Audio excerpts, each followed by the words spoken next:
Hey, this week we talked about some of the barriers to building bridges, and I just want to be transparent. Here are some that make it hard for me to build bridges. And honestly, I'm kind of more of an introvert than an extrovert, so this whole evangelism thing, it's no easier for me than it is for you. I think you know that. But here's some of the barriers for me. I don't want to impose my views on others. I grew up in a pretty liberal household, especially on my mother's side. And the whole idea was, everybody gets to do their own thing, and whatever someone believes, that's their business, not yours. So I was trained from the pagan side of my family not to impose my beliefs on others because that would be offensive in some way. And so I kind of got that in my head. But what if we're not imposing anything? What if we're just sharing our own story? You have the right to share your story. Everybody does because it's your story. And you're not telling anybody they have to follow your story. You're just sharing your story. And as I compare my story to my family's story, my brothers, my mother, I wouldn't trade their story for mine on any given day of the week. My worst day is their best day. Well, not every day, but pretty much. The children that I have, the grandchildren I have. In fact, right now, one of the tensions in my family is my mother wants to be involved in the great-grandchildren's lives. And we're open to that. The problem is she hasn't invested, and certainly not spiritually, into her kids, into her grandkids, or into her great-grandchildren. And she feels like a foreigner when she comes over to the house for Christmas or Thanksgiving, because she is, and that was her choice. If I compare that to my relationship with my grandchildren, look, I was not the best parent, and I'm certainly not the best grandparent. It's stupid how much I open the door to my daughter's house, and they run up to me, Papa, Papa. That's the advantage of living by faith. It's not just going to heaven someday. It's having a connection today that has a spiritual underpinning to it. Let's just get this idea out of our head that we're imposing something on someone. We're actually offering a model, a story that may be better than their story. Here's number two. I don't want to judge other people. I don't want other people to think, well, he thinks he's better than me, because I don't. I'm not saying I'm better than anyone. I'm saying Jesus is better than everyone. And I remember Stephanie Lejeune. It's the first person I ever baptized into Christ. I was in the 8th grade, and I had shared my faith with her. And I was living, honestly, in the 8th grade, I was kind of a hellion.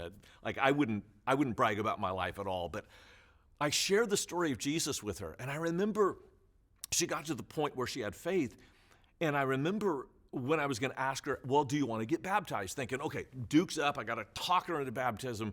And I go, Stephanie, would you want to get baptized into Jesus? And she goes, yeah. And I thought, oh, that was easy.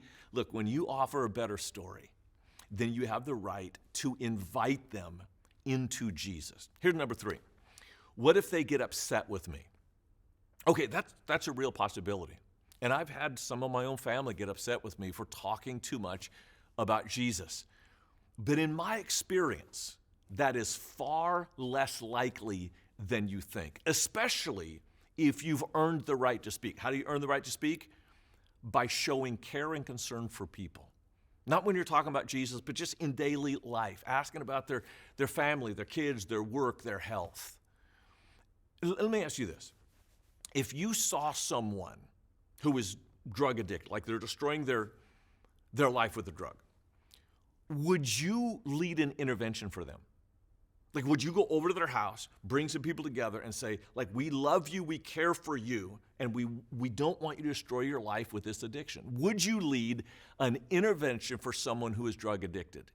If so, then why wouldn't you do a spiritual intervention for someone not destroying their life, but destroying their eternity by rejecting Jesus? Here's the 4th barrier for me. People are messy. And messy people take a lot of time and a lot of energy. That's true. But here's something that I've discovered. Because I've got a busy schedule, so do you. And I think, man, if I invest in them, it could take hours and hours and hours.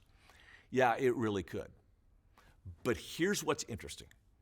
The greatest joys in life, for you as well as for me, is when you're needed by others.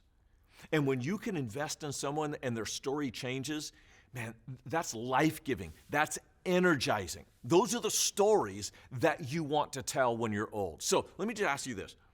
Would you tithe your screen time to invest in others? Like, just check out the screen time that you spent this week on a phone or a tablet or in front of a television. I'm not talking about work week, like, doing word processing or whatever you do for work. I'm talking about screen time that's entertainment, Facebook, Twitter, Instagram, or watching YouTube videos. Would you tithe a tenth of that to get into the messiness of other people's lives? Now, this fifth barrier is not so much a barrier for me because, honestly, I've had the great privilege of my vocation is studying the Bible. My vocation is digging into the deep truths of Scripture. And most people don't have that privilege. So for some, I understand this, for some, answering questions can actually be difficult or intimidating. But let me just point something out. This is my job. That's not your job. You don't have to defend anything. You don't have to explain a doctrine. You're not arguing for a theological position.